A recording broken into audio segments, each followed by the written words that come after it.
What is going on, guys? Jason Burke here, Styles Clash for Life, coming at you on YouTube, and today I've got some football focus. This one's going to be a little bit different. You guys have been requesting this one. You've been looking forward to this one. I've gotten a lot of feedback.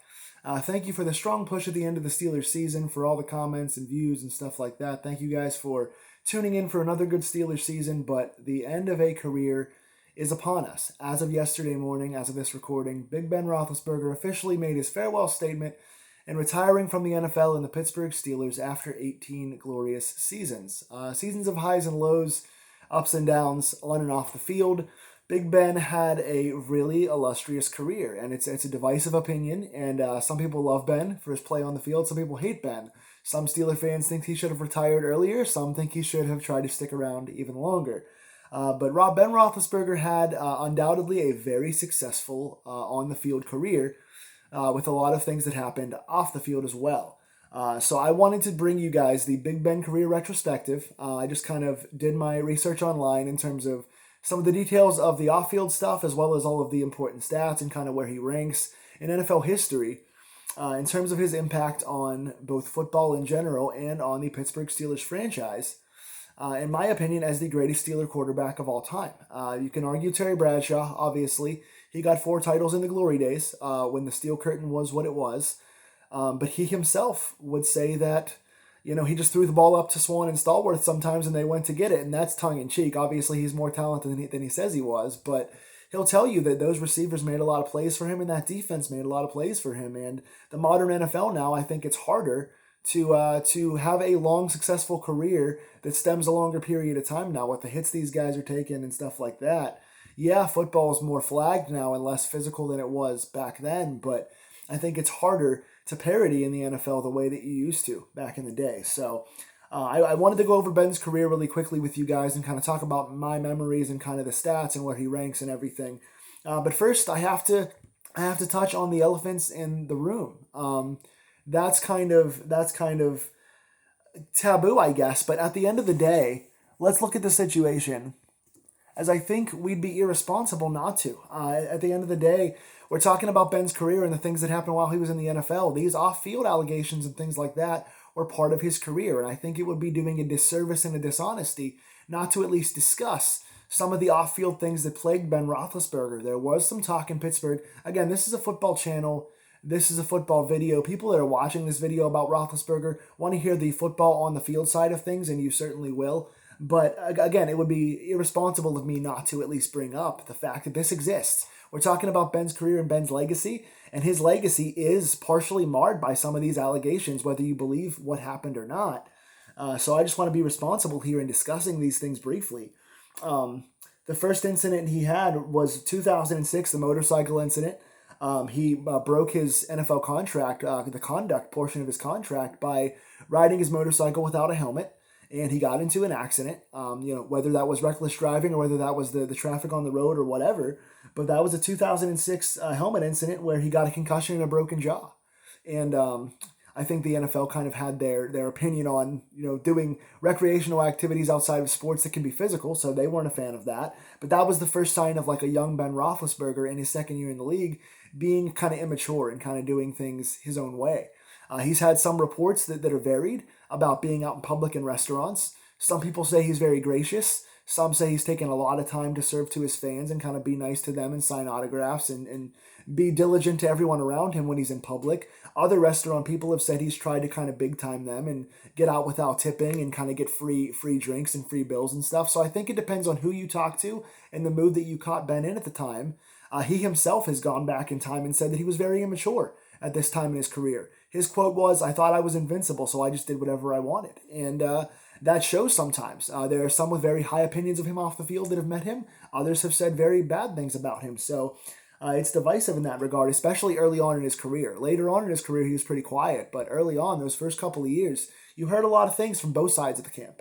Then there was the incident in 2009 in Lake Tahoe that he was alleged to have raped somebody on staff. He told somebody he had a broken TV in his hotel room in the hotel/casino that he was staying in. Somebody went up to quote unquote fix his TV, and it was reported that he pinned this person down and allegedly raped them. And other people that worked at the hotel said that she bragged that they had had sex, and other people had said, they don't know what happened. So the reports are all over the place. All we do know for sure is that it was settled out of court by the representatives of both sides. So that there was no official, they didn't go to a full trial or anything. It was settled out of court. And then there was another incident 1 year later. That was 2010. My notes are scattered here. Yeah, so that was in 2009 and settled in January of 2012. But then in 2010, the next year in Milledgeville, Georgia, there was another sexual misconduct situation at a nightclub where allegedly Ben was back in the VIP section, and they brought a girl back who I guess Ben was attracted to. And the reports are that Ben went back into the back room and pulled out his man member and was naked, and the girl ran away. And some people said, again, that they have an account of hearing this person be very upset. Other people have accounts of Ben and those same girls being out together different nights at different clubs, so they reportedly knew each other. What we know about that case for sure, where are we? What we know about that case was the alleged victim opted not to prosecute, and the DA also spoke on that case as well and said there wasn't enough evidence to prosecute, that they wouldn't have prosecuted because they didn't think there was a case there. So the alleged victim threw out the case, and the DA agreed and said there's no case here.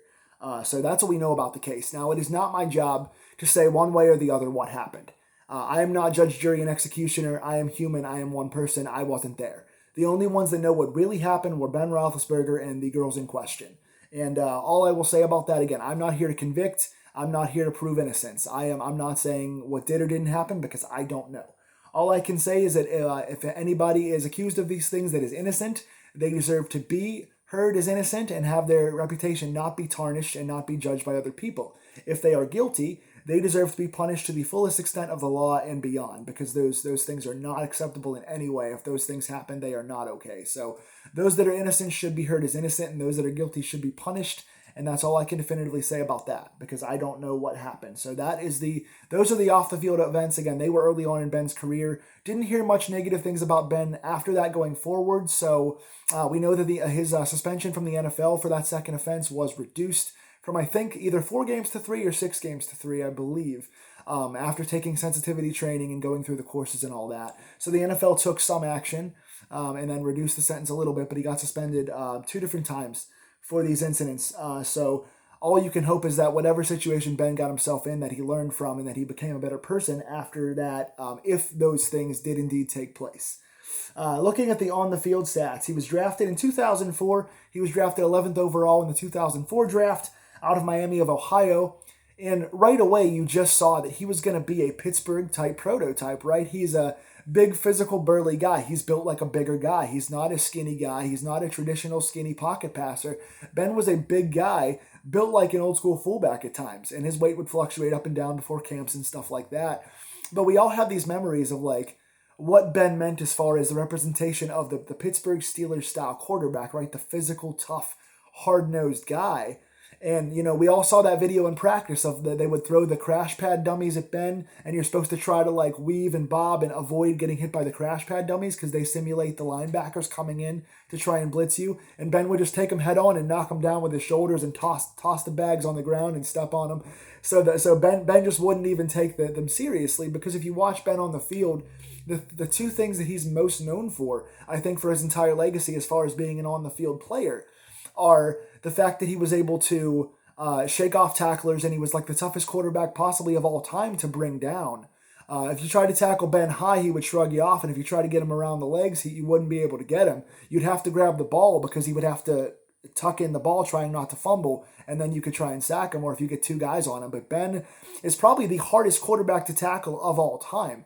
And the second thing he's known for that goes along with that is extending the play. Ben revolutionized the quarterback position by extending the plays. He would break those sacks and run outside the pocket and then run back and kind of avoid a second sack and step out and hold the ball for so long, which is what made his last couple of years in the league so hard, because his body was so beat up. That's why you didn't see the same Ben in those last couple of years. He was out for the whole season, and then he came back the last 2 years and he wasn't quite himself because his body took so much punishment, like the offensive version of Troy Polamalu.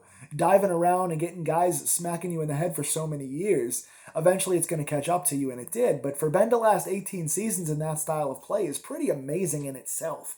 His durability, in spite of what he did, was really, really, amazing. And again, Ben extending the play made it impossible for guys to defend. It doesn't matter how good of a cornerback you are. If you're out there trying to defend an NFL receiver with NFL speed for 5, 6, 7, 8, 10 seconds, eventually you're going to lose your guy. Your guy's going to get free and it's going to be a jailbreak play. Ben played that Brett Favre style of backyard football because once he broke tackles, he was outside the pocket. He was just waiting to find the next guy popping open. So you got to watch that backyard style of football that we all know and love. And again, Ben had his share of injuries. Obviously, he limped around quite a bit. He had problems with his knees and his wrists and his ankles and all that, as you'd imagine, taking hits, especially playing against the Ravens for 18 years in the division. So obviously, he had those Terrell Suggs and Ray Lewis rivalries. But Ben being able to extend those plays made it his own offense. He wasn't really answering to an offensive coordinator very much, which comes into another thing that Ben was one of the best ever at, and that is the no-huddle offense. When Pittsburgh tried to run a traditional offense, kind of toward the middle of Ben's career, it wasn't quite as good. He started his career as a game manager that first year, giving Jerome Bettis the ball. And the first couple of years, Pittsburgh was still that ground and pound team. But Ben started off his career as a game manager, but toward the middle, he started letting loose. But anytime it was a traditional kind of under center offense, Ben would not thrive. Ben's biggest thriving and leading our best drives came from the no huddle going downfield. You think about the Super Bowl against the Cardinals, right? Santonio Holmes in that drive. You think about all the stuff Ben did in the playoffs. Those were all no huddle drives, which means Ben was calling the plays to make those things work. You think about the drive where Jesse James caught the touchdown against the Patriots that was overturned, but Ben led that drive. Ben led the drive with the immaculate extension. I'm giving away a lot of memories here, but Ben would lead those drives. The fake spike touchdown, I think it was against the Cowboys. Ben would lead those drives where he would kind of just have a telepathy with his receivers, whether it be Plaxico Burress or Santonio Holmes or Antonio Brown. He just would rack up points because he would on the fly be able to set up plays on his own. So his durability, ability to break tackles, to get outside, extend the play, and call his own plays made Ben, in my opinion, easily a top 10 quarterback. Those are the things we're known for. Memories, like I said, the Christmas Day division title game against the Ravens where he led the game to the Antonio Brown drive. That was a big moment for us. His biggest moment in history, obviously, is the Arizona Cardinals, the second win.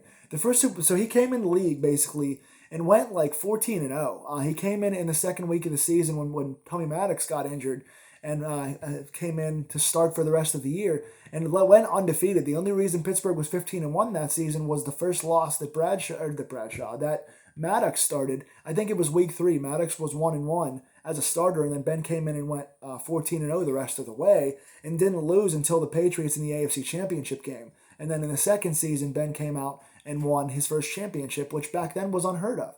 He was the youngest Super Bowl champion, I think, ever at that time, and I think the second youngest quarterback in history to ever start a Super Bowl already in his second season. So Ben came out successful from the beginning and just fit that running style, Jerome Bettis, hard-nosed thing with his style of play, which really made us work. Good defense, good running game, good physical quarterback, and that was just the Pittsburgh way. And then he led an 18-year, I can't say dynasty, but we were an elite team that always had a chance. Ben never had a losing season with us, at least under Mike Tomlin. I think he might have had one under Cowher, but I don't know if he ever had a losing season. I think Ben always gave us a chance to at least be in that 8-8, 9-7 wild card at worst, and be in that 12-13 win category at best. Thinking about the tackle, when Jerome Bettis, when they won their first championship, Jerome Bettis fumbling the ball inside the 1 yard line, and Ben making the tackle on the return, which would have been the Colts' go-ahead touchdown, winning us a championship that way. The second championship, which was the passing one that Ben really earned, which was more of the offensive game for us, when Ben drove us down the field with all those big plays and getting us in the end zone with that corner pass, that touch pass in the corner of the end zone to Santonio Holmes, the most iconic Super Bowl moment of all time for us Pittsburgh fans. Going back a third time to face Green Bay in the Super Bowl, the division title against the Ravens, stuff like that, the fake spike touchdown. Ben leading us on countless classic drives all the way up through those Baltimore Ravens playoff games and stuff like that, and then getting us to in the playoffs one more time last year. 2 years ago, getting us to 12-0, the best record in the league at the time, getting us in the playoffs then, and then last year rallying us for 2 divisional wins to close out our seasons by shutting out the Ravens and the Browns in the season series, winning back-to-back games, his last home game, and rallying on the road in his last road game to get us in the playoffs one more time. That is a fitting end to a great career for Ben Roethlisberger. Let's get to the stats. I've got a lot of stats here. Career stats. Ben Roethlisberger played in 249 games. I think that is the most starts all time by a Steeler.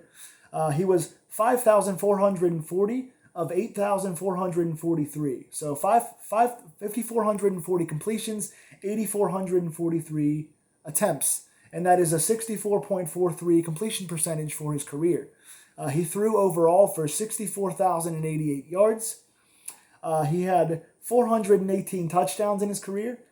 211 interceptions, and he was sacked, I believe, the most in the 18-year span that he played in the league. I think he had the most sacks in that time period, probably the most sacks of all time, to be honest. I didn't look up that stat, but he was sacked in the 18 years 554 times. At the beginning of his career, his offensive line was really, really bad. And then for the middle, it got really good. And then at the end, the last couple of years, it got really, really bad again for those last 2 seasons. So Ben, largely more years than not, played with a very bad offensive line, which leads to the fact how he was able to break all those sacks and extend all those plays with a bad line and get the running game going with subpar running backs for a long time. After Jerome Bettis and before Le'Veon Bell, we had subpar running backs. And then in those times, to get a running game going with that kind of line is pretty impressive. His career passer rating was a 93.5. And where those things rank. Big Ben is 5th all-time in passing yards with a 64,000. 5th all-time. He's 8th all-time in passing touchdowns. He is 7th all-time in passer rating. His career record is 166, 82, and 1. So really, really good all-time record. That includes 13 playoff wins. Ben was 13 and 10 in the playoffs. So a winning record in his playoff career. Ben has thrown for at least 3,000 yards in 15 of his 18 seasons in the NFL. Even with the inflated numbers now in the offensive-happy league, that's still pretty impressive, especially considering one of those 3 seasons that he didn't throw for at least 3,000, he was hurt for the entire year, injured in week 2. So at least 3,000 yards really in 15 of his 17 seasons. He has 3 games of at least 500 passing yards, which is the most in NFL history. And he's got 8 games of at least 450 yards or more, which is the most in NFL history. So those that say that Ben was a game manager and he didn't have big stats, 8 games of 450 and 3 games of 500 or more that are in the top 3, are the most in NFL history from anybody. He's 5th all-time in quarterback wins in history, which are with 166. He has 5th most. He's very clutch. We talked about a couple of those division games, Super Bowl games, and playoff games. Ben is 5th all-time in game-winning drives with 52. So top 5 all-time in game-winning drives. And what's funny is if Ben didn't come out at the same time as Peyton and Brady, he'd be even higher in these lists because Peyton and Brady are 2 of the 4 quarterbacks that are ahead of him most of these lists. It's pretty much like Peyton, Brady, Marino, Breeze, some for Rodgers, and Roethlisberger. Those guys are the top 5 or 6 in every category in these things. So 5th all-time in game-winning drives. He's 3rd all-time in fourth-quarter comebacks. He's had a fourth-quarter comeback 40 times.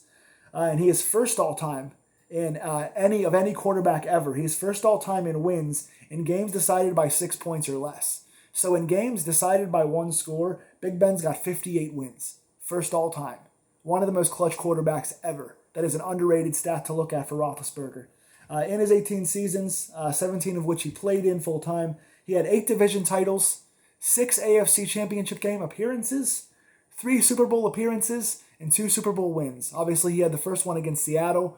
He had the second one against Arizona, which was his biggest one. And then he had the loss to Rodgers. So 2-1 in the Super Bowl, 3 appearances, 2 wins. So that is just really, really special to look at stat-wise. So Big Ben, again, is top 5 in every conceivable quarterback notion, every stat out there. He's considered the 3rd best all-time of modern quarterbacks behind Peyton and Brady. I think you've got to look at Big Ben unequivocally as a top 10 all-time quarterback. When you look at his winning mentality, playing through injuries, toughness, revolutionary style, Pittsburgh fit, and bringing this city to its first 3 Super Bowl appearances and 2 modern championships since that Bradshaw Steel Curtain 70s era. Feels pretty special for us. He got Cowher his last championship. He got Tomlin his first championship. So, whatever you think of Ben in terms of his, you could say his whining or his calling out players or whatever, his immature behavior early in his career, on the field, you've got to look at Ben as a pretty good leader and a pretty outspoken guy and a pretty hard-nosed guy that fits this city. So I just want to say on the field as a fan, a diehard fan growing up, seeing every game of Big Ben's career, watching every performance he's ever had in the NFL, thank you, Big Ben, for what you've done on the field. Thank you for the positive things you've done for Pittsburgh. He's done a lot of stuff in charity. He's done a lot of good stuff in the city, a lot of which goes underrated. We appreciate the mentality. We appreciate the winning. We appreciate the honesty. We appreciate the charity work. And so, Big Ben, we wish you well in the next chapter in your career. And now we are on to another chapter. So, as the moving clock ticks, having ticked moves on. And now Big Ben can go tick and rest in the second half of his life with his family and his wife. And we wish him all the best, and the Roethlisberger family all the best in resting and earning. They've earned their chance now to move on. So Pittsburgh moves on, never having forgotten its best quarterback of all time. Thank you, Mr. Roethlisberger, and I hope you guys enjoyed this retrospective. What does Ben mean to you? What are the records that mean the most to you and what I just said? And what is his legacy to you? What are your Big Ben memories? What are your favorite moments of Big Ben? And what are your opinions of Big Ben? Tell me in the comments below, and please like, share, and subscribe if you want to see more Steeler coverage as I get into the offseason, the draft, free agency, and all that fun stuff, and more retrospectives in the future. Thank you guys. Take care.